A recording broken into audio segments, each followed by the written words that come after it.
When it comes to horse racing, you can never have too much information. With Twin Spires, you can place your bets with confidence. Whether you use handicapping insights like our Brisnet speed ratings, prime power and past performances, the guidance of our experts' top picks, or just choose a name that catches your eye. Yes! No matter how you pick your horse, bet with Twin Spires. And now you can race to victory with Twin Spires tournaments. Welcome back to the Twin Spires Racing Roundtable. I'm Ashley Anderson here with James Scully and Vance Hansen. The gang's all here. It's been a while since all three of us have been on the roundtable together. And we have a lot to cover today. It's Saratoga, Del Mar, and Ellis Park, where I was on assignment this past weekend for Kentucky Downs Preview Weekend.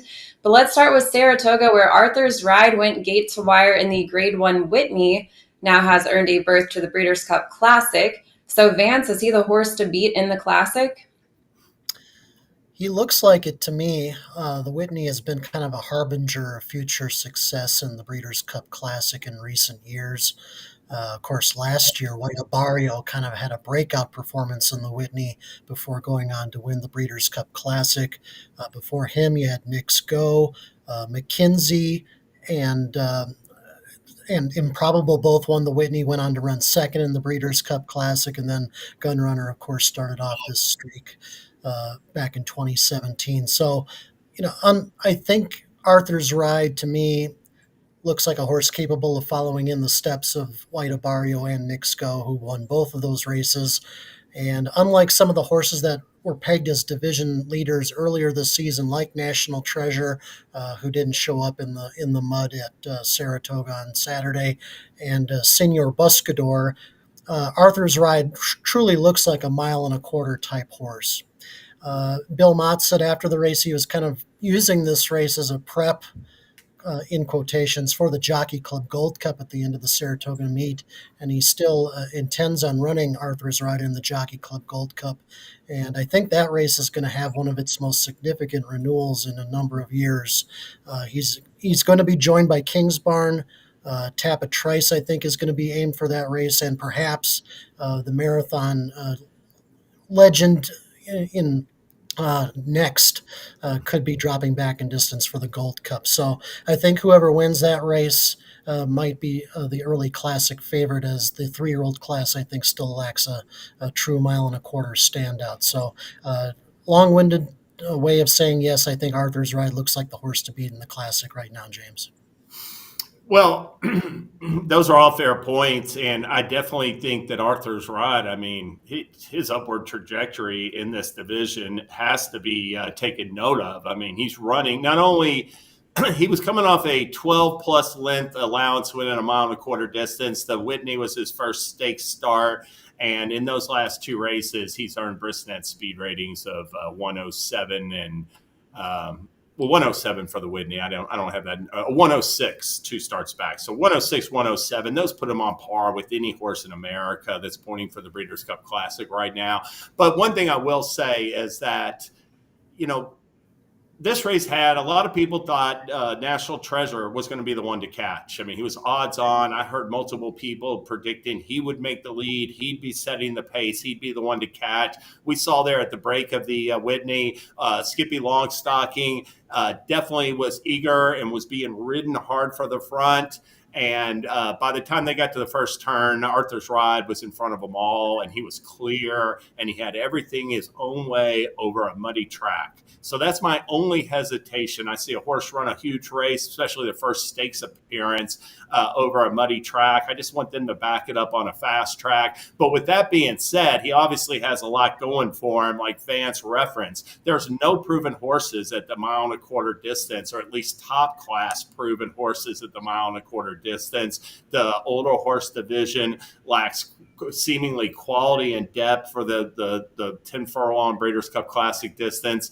And, Arthur's Ride is going to come back in the Jockey Club Gold Cup, and if he carries his form forward, then he'll absolutely establish himself as the one to beat in the Breeders' Cup Classic, at least among the older horses. Ashley, I'm with you in not being completely sold yet that he's the horse to beat, especially with National Treasure tending to not do well on and off track. But I do certainly think the last 2 starts have been impressive. He already did prove himself at a 1.25 mile back with that massive win that you already mentioned, James. So we'll see what happens with the pace scenario when he faces potentially Dornoch and Fierceness. And then, of course, Sierra Leone could have the perfect setup as well as a closer in the Breeders' Cup Classic if he were to race in that as well. So I don't know if I'll say he's the horse to beat until I see him come back and race if we see him in the Kentucky, or not the Kentucky, the Jockey Club Gold Cup.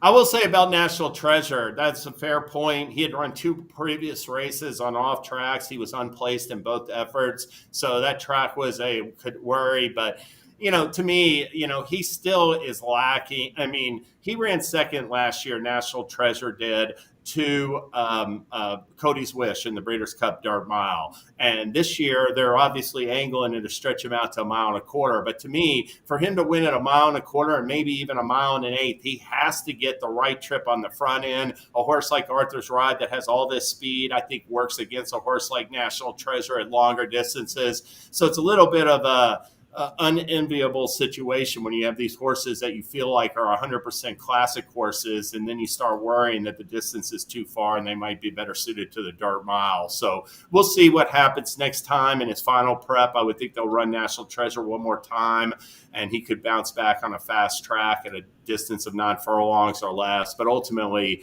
I see him in the same vein as First Mission and a whole bunch of these other horses where they have to have everything go their way to win Grade 1 races at like 9 furlongs or farther. Well, in addition to the Whitney, we had the Grade 1 test at Saratoga and the Clement L. Hirsch at Del Mar. So, James, what were your takeaways from the other Grade 1 action? Well, I'll mention Adair Manor. Adair Manor last season, she strung together 5 straight wins, including 4 straight graded wins. Before coming to the Breeders' Cup Distaff, she was dead on the board, went off about 5-1, and ran a non-threatening 7th. So even though she was dominating this distaff division on the West Coast last season, she wasn't a match for the challengers from the East Coast and Midwest she faced in the Breeders' Cup.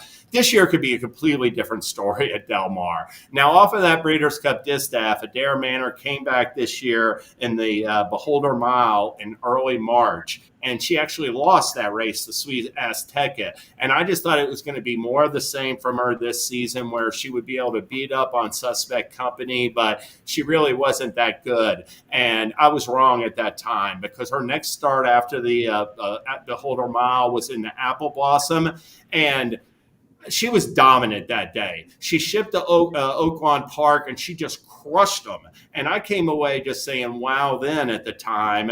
And the Clement Hirsch just solidified my opinion, because unlike most of these races that she's been running in Southern California the past 2 seasons, that race had Scylla, who was shipping in off of a victory in the La Troyenne and has a lot going for her for Belmont, seemingly. Had Pretty Mischievous from the East Coast as well. It was just a better field that she's typically been facing. And I'll say one other thing. She usually gets these favorable up-close pace-pressing trips. She got caught behind Robbles, had to settle, wait for her cue, and when she got it, she just blistered them. She won as much the best. She's faster this year. And, to me, she's the horse to breed in the Breeders' Cup Distaff, Vance. Yeah, Adair Manor performed like a 3-5 favorite should after looking a little bit in danger when Scylla looked to be going very well loose on the lead at the top of the stretch. Pretty hard to argue Adair Manor isn't posting another stellar season. I do retain a touch of skepticism about her vis-a-vis the East Coast mares. You mentioned Scylla and Pretty Mischievous. Scylla, she's just starting her stakes career, perhaps not quite a great yardstick of comparison compared to the other East Coast fillies that Adair Manor is going to be facing in the Breeders' Cup Distaff. And Pretty Mischievous has not trained on, obviously, after 3 starts this season, and perhaps she would be a lot more effective these days around 1 turn. So I'm not going to get too excited about Adair Manor having beaten those 2 specific shippers. I'm also a bit skeptical about Adair Manor's record over 9 furlongs. It's been a mixed bag throughout her career. She's won the Santa Margarita twice, but she was 3-10 and 1-20 in those two races. And then her other two losses were at 9 furlongs, were in the Black-Eyed Susan at Pimlico, and then, as you mentioned, the Breeders' Cup Distaff last year against a pretty good field. I'll briefly touch on Ways and Means' win in the Test Stakes on Saturday at Saratoga. An effective win here, taking advantage kind of the track profile that favored speed and close stalking types over a muddy strip. Chad Brown has her doing really good right now, and I think it's smart after having her test 2 turns earlier this season. He's now keeping her basically around 1 turn, aiming for the Breeders' Cup Filly and Mare Sprint. Race Brown has won the last 2 years with the dual champion Goodnight Olive. We might not get a good gauge in how she stacks up against the better older Filly and Mare sprinters before the Breeders' Cup, because I don't see many of them running again between the Ballerina at the end of this month and the Breeders' Cup at Del Mar. So I suspect Ways and Means is likely to be given her first shot against older fillies and mares, perhaps in a race like the Gallant Bloom Handicap at Aqueduct probably sometime in late September. Ashley? You all covered a lot of points. I pretty much was going to say that neither race was surprising in the outcome, but the trip for Adair Manor was kind of the surprise. She was even fifth at one point and never won in a previous start when she was fifth at some point in a race. So it was good to see her overcoming adversity, because the start was not exactly what we were expecting for Adair Manor. And she also earned a career best 105 brisnet speed figure in this effort, continues to improve. And then Ways and Means, as you mentioned, Vance could go to the Filly and Mare Sprint, and Chad Brown has won the last 2 with Goodnight Olive and 3 overall. So certainly looking like a good runner for that particular race. Well, let's talk about what else caught our eye from the weekend. So Vance, what was that for you? Well, I thought it was nice to see Notable Speech bounce back strongly last Wednesday in the Sussex Stakes at Goodwood in England. Although the race lost a very prominent horse named Rosalian, so it wasn't quite as strong as a test as it could have been, but as you can see here, Notable Speech sat comfortably behind the odds-on favorite, and then just dove onto his inside with a strong late kick, very reminiscent of the one that he showed at winning the 2,000 guineas at Newmarket. And like I said, this was a very good comeback because he ran a very puzzling non-effort in the St. James's Palace at Royal Ascot in June, race won by Rosalian. And so he's back on his best form going forward. The Sussex was a Breeders' Cup win and you're in for the mile. And he's owned by Godolphin, and Godolphin just seems so totally loaded for bear for the Breeders' Cup mile, especially with the horses they have stabled in the U.S. this summer. We got Master of the Seas and Ottoman Fleet, both of whom are entered in the 4-Star Dave handicap this coming Saturday. They also have Naval Power, who is being weighted for the Woodbine Mile in September. So chances are they might not need Notable Speech to actually come to win the Breeders' Cup mile, but if he does, he really looks like the real deal, and he might wind up being the horse they all have to beat. James? And they were 1-2 in last year's Breeders' Cup mile, right? That's right. Master of the Seas and Maj, yep. Or Maj, yeah. My what else? I'll mention next. Next went through the motions in Sunday's mile and 5/8 Birdstone Stakes, winning by 22 1/4 lengths. He's a 6-year-old gelding, and while his trainer Doug Cowens initially planned to keep him at longer, like marathon dirt distances all season, he's just outgrown. He's just gotten too good for that competition. And it seems like to me that the Grade 1 Jockey Club Gold Cup on September 2nd is an inevitability for this next start. He's First off, I mean, if he didn't go to the Jockey Club, he'd be pointing for a title defense in the Greenwood Cup in September at Parks. And it's fair to question whether any rivals would show up to take a possible 20-length beatdown against Next. He's running 3 races this year. He's much fast. Cowens didn't stretch him out to marathon distances until the end of 2022. He ran in 2 marathon races at the end of that season. He ran in strictly longer distance marathon events last year. And then this year he has 3 starts. And he's clearly much faster and has improved this season than he was last year and as a 4-year-old in 2022. And the fact with the Cowan's hesitancy is because he didn't fare well at shorter distances. His cruising speed wasn't as effective going distances less than like 1 3/8 miles. And so he didn't run as well at shorter distances earlier in his career. But believe me, those races were a long time ago, and he has completely taken his game to another level. He earned a 109 Brisnet speed rating, winning the Suburban in 1 3/8 miles, only an eighth of a mile further than the 1 1/4 mile Jockey Club Gold Cup 2 starts back. And the reason why I mentioned that Suburban is because the horse that ran second to him today in that race is the only horse this year that has been able to be within 10 lengths of Next. Now, Krupe still got crushed. I mean, it was no factor whatsoever. Next won by like 9.5 lengths, so he completely humbled him. But Krupe came back and finished a rallying second, beating like 2 1/4 lengths to Arthur's ride in the Whitney. I mean, he is no match for Next.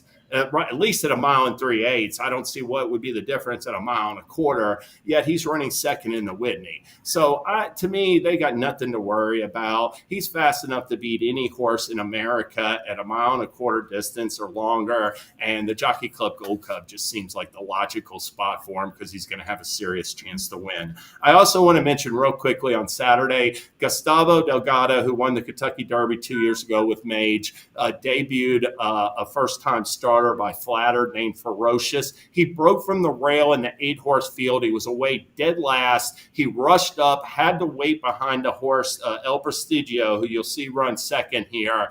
And then he lost ground going into the far turn. He was a couple lengths back at the top of the stretch. Looked like he was going to get nothing. And then he basically just found a whole nother gear and just blew by the leader to win going away by 8 lengths. He got a 99 Brisnet speed rating, and he's by Flatter with all these stamina influences on his damn side. So that colt has a whole lot going for him. I will caution it wasn't off track, but we saw Ferocious, I think, winning the same not Fierceness, sorry. We saw Fierceness win in the same fashion last year over a wet track at Saratoga, and he carried his form forward, and Ferocious is definitely one to watch for off of that real nice win Saturday, Ashley. Real quick, too, going back to Next, he is on a 6-win streak now, triple-digit Brisnet speed figures in all 6 of those, and I believe a combined 82 lengths is the margin of victory. Yeah. His class rating was like 2 points higher than any other horse in America. I mean, figure-wise, they have nothing to worry about going to the Jockey Club Gold Cup, and it should be fun to see it happen. Yeah, hopefully it happens.